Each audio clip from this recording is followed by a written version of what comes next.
Մեծարգո վարչապետ, հարգելի գործընկերներ, հարգելի ինդիմություն, բարև ձեզ։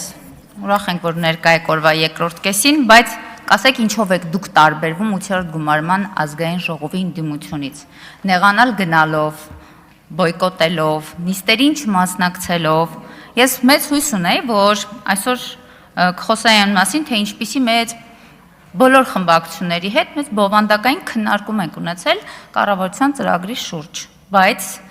ցավոք սրտի իրականությունը այլ էր։ Բայց նաև մի կարևոր բան պետք է արձանագրենք, որ պարոն վարչապետ, շնորհակալ եմ ձեզ, ընդդիմությունը արդեն նաև ժամանակ է հատկացնում պատմությունը ուսումնասիրելու համար, շատ կարևոր է։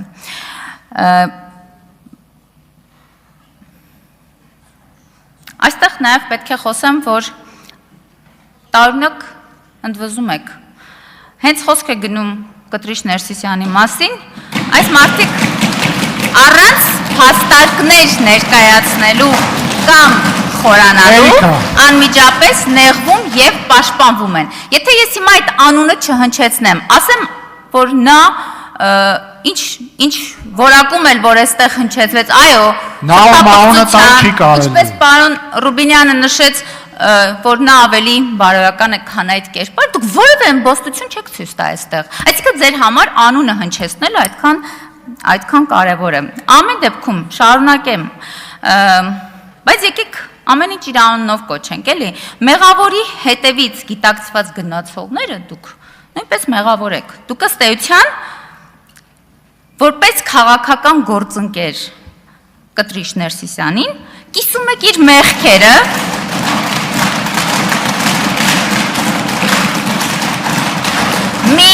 մի կողմը կուսակրոնության ուխտը, մի կողմում կուսակրոնության ուխտը խախտելու, մյուս կողմը ապօրինի գույքը զավթելու և այլ ապօրինությունների մեջ թաթախված լինելու մեղքը։ Էջմիածինը կուսակցության գրասենյակի վերածած ձեր գործընկերոջ հետ հեռանալու եք քաղաքական դաշտից այնպես, ինչպես երեկ այս նիստերի դահլիճից։ Իսկ հիմա ըստ էության,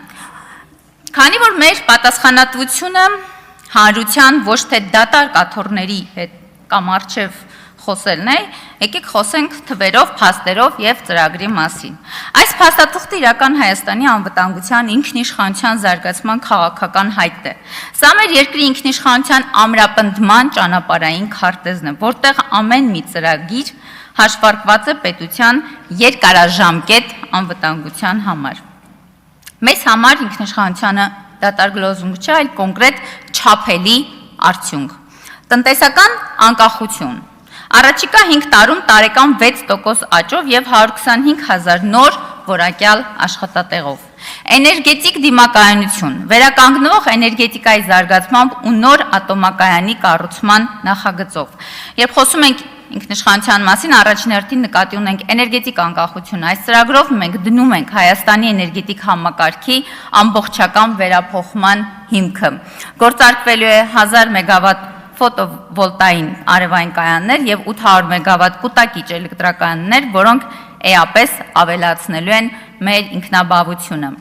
Սոցիալական արդարություն, ապօրինի ծագում ունեցող $2 միլիարդ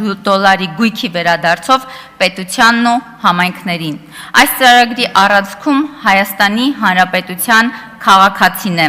նրա առողջությունը համապարփակ ապահովագրության ներդրմամբ, նրա կրթությունը 300 դպրոցի, 100 մանկապարտեզի և ակադեմիական քաղաքի հիմնադրմամբ, նրա կենցաղային հարցի լուծումը 10 նոր ջրամբարներով և խոշոր քաղաքներով 24-ժամյա ջրամատակարարմամբ և նրա ապագան մրցունակ ու անվտանգ երկրում։ Ուժեղ պետությունը սկսվում է կայացած ինստիտուտներից և սեփական ուժերին հավատացող քաղաքացուց։ Մենք ստանձնում ենք այդ պատասխանատվությունը